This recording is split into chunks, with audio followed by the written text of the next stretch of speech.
John Ringling's impact can be experienced all over Sarasota. Do you want to dine where he and his buddies did? Come take a look.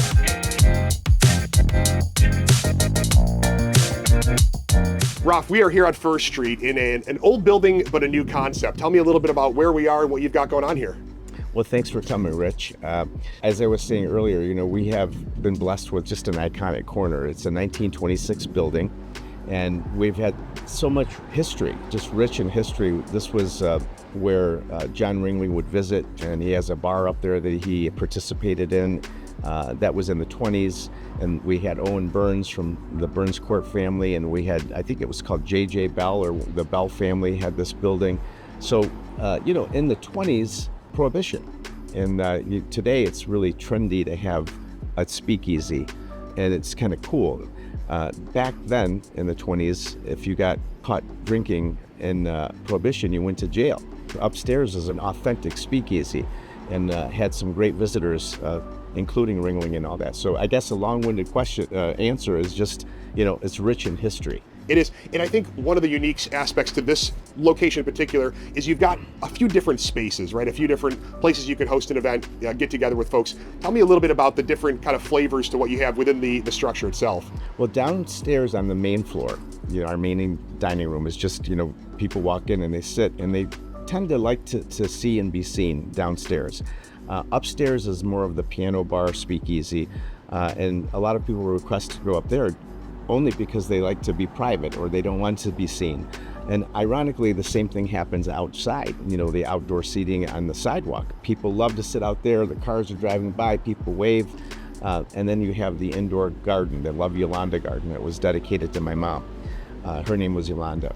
And that is interesting because people like to be private there, and they don't want to be seen or be seen. And that space has been booked now for private parties as well. So we have the main floor, the second floor, the outdoor garden, and the sidewalk seating. And I think in an area like this, that it just really lends itself to outdoor seating.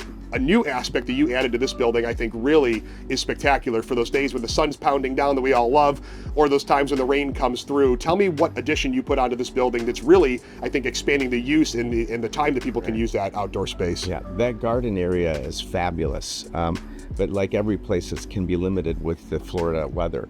So we put in a retractable roof that opens and closes, and it protects you from the sun, it protects you from the rain, but it also allows, in good weather, seeing the stars at night. So it's interesting to see the different dynamic that happens while you're dining in that garden. Absolutely. And dining in the garden, or indoors or outdoors, tell folks how do you describe the cuisine here? What you guys, the flavors of what you do. We do steak, sushi, and a Panasian flair. We have wok fried rice, udon noodles, dim sum, bao buns, which is kind of a real interesting dynamic on the Panasian side. And we have prime steaks, and we pride ourselves with a great grill room, so you can get a good chop house. And then we have sushi that's out of this world. We're becoming known as the Nobu of Sarasota. Very cool. So after someone's come and they've had an exquisite meal with you here, Raff, what do you tell people they must do when they get outside this front door here in Sarasota? What's your favorite thing? One of the slogans I love is before or after the show, come and visit us.